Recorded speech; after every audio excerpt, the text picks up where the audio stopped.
Assalamualaikum warahmatullahi wabarakatuh. Tetap semangat ya anak-anak. Saya yakin kalian semuanya dalam keadaan sehat walafiat dan tetap semangat untuk belajar. Ya, sebelum belajar, mari kita berdoa terlebih dahulu. Khusyu'an, du'aan. Bismillahirrahmanirrahim.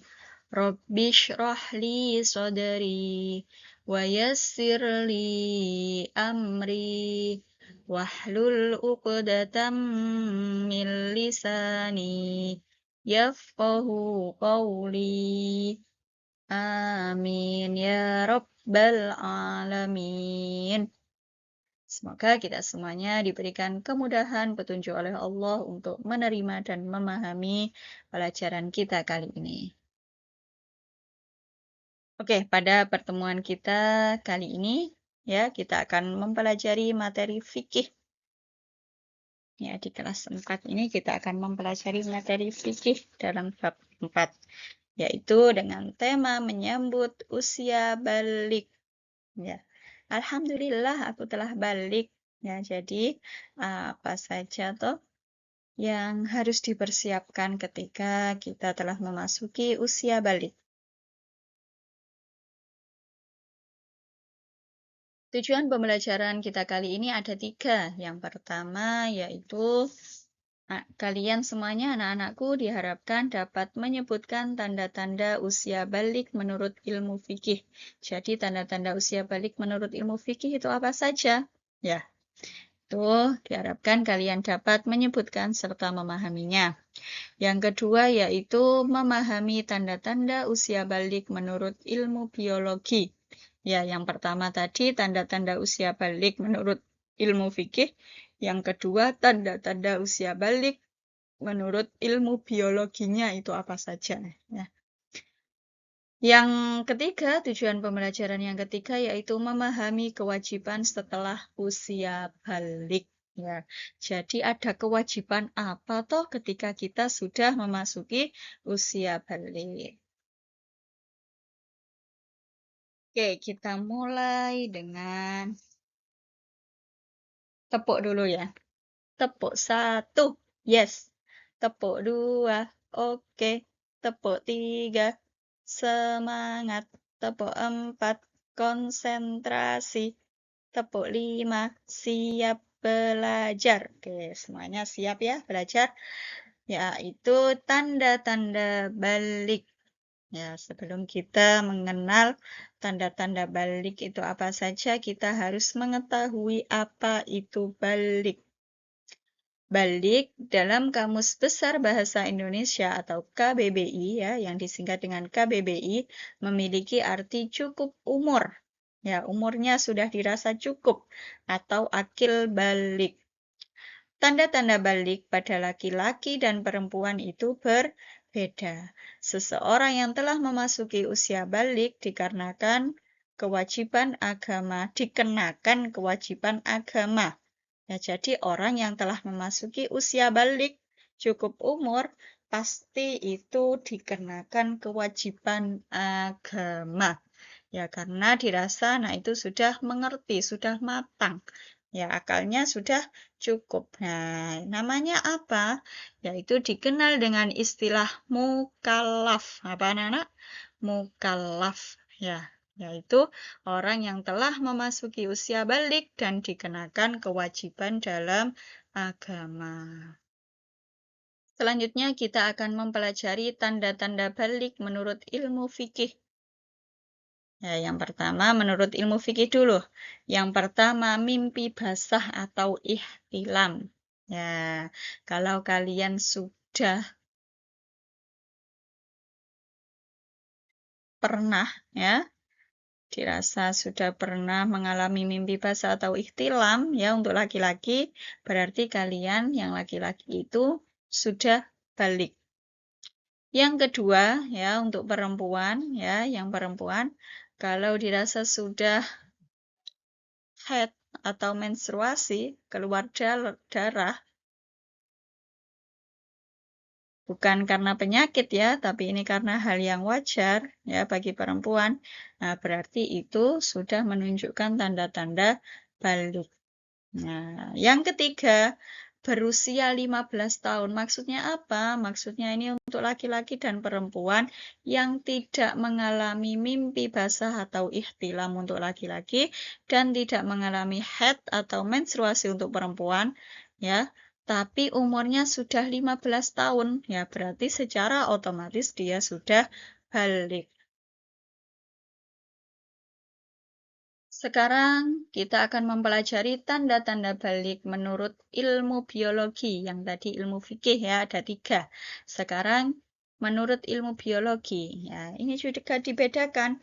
Jadi beda ya tanda-tanda balik untuk anak laki-laki. Yang pertama, suara terdengar semakin berat. Ya, semakin berat. Tambah gede suara nih. Oh. Yang kedua, tumbuhnya jakun. Nah, terus kumis, jenggot, dan rambut lainnya.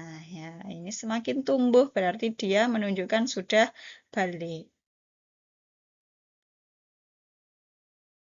Terus pertumbuhan badan yang semakin pesat. Ya, jadi nek biyen pas durung balik kok gak tumbuh-tumbuh dukure ya. Nah, maka ketika balik dia tumbuhnya semakin pesat, itu untuk yang laki-laki. Disertai nafsu makan yang meningkat. Nafsu makannya tambah meningkat bagi laki-laki. Sekarang tanda-tanda balik menurut ilmu biologi bagi perempuan, untuk anak perempuan. Ya, tanda-tandanya yang pertama, suara terdengar lebih halus. Ya, nek biyen cempreng ya. Nek pas wayahe balik, wis memasuki balik, tanda-tandanya suaranya semakin halus. Yang kedua, tumbuhnya bulu di beberapa bagian tubuh ya sama ya. Bulunya tumbuh di beberapa bagian tubuh. Yang ketiga, perubahan fisik pada beberapa bagian tubuh. Mengalami perubahan fisiknya di bagian apa? Di bagian pinggul dan dadanya. Yang terakhir yaitu terjadinya haid atau menstruasi. Jadi sama ya dalam ilmu fikih dan ilmu biologi. Yaitu haid atau menstruasi. Keluarnya darah secara wajar, bukan karena penyakit. Ya, kodratnya emang sudah kodrat. Setelah kita mengetahui apa itu balik, ya, dan sudah mengetahui tanda-tandanya, ya, menurut ilmu fikih dan ilmu biologi, maka ini, ya, intinya. Ya, yaitu ada kewajiban ketika kita sudah memasuki usia balik, maka ada kewajiban ya, salah satunya 3 ini. Yang pertama yaitu kewajiban sholat fardu. Ya, sholat fardu dalam 1 hari 1 malam ada berapa nak? Ya, benar sekali, ada 5. Ya, itu menjadi wajib. Kalau dulu sifatnya latihan. Ya, kalau sekarang ya sudah memasuki usia balik, maka sifatnya menjadi wajib. Ya, wajib berarti kalau mengerjakan dapat pahala. Kalau meninggalkan tentu akan mendapat dosa. Ya, salat fardu ada berapa nak? Nah, benar sekali ya. Ada 5. Subuh 2 rakaat. Terus duhur 4 rakaat. Asar 4 rakaat. Maghrib berapa rakaat? 3 rakaat. Dan yang terakhir Isya ada 4 rakaat. Itu menjadi wajib. Ya. Yang kedua yaitu menuntut ilmu. Ya, sebenarnya menuntut ilmu itu wajib. Mulai kapan? Ya, mulai dari kita dalam ayunan ibu kita. Ya, itu sudah ada kewajiban menuntut ilmu. Ya, karena ilmu itu penting.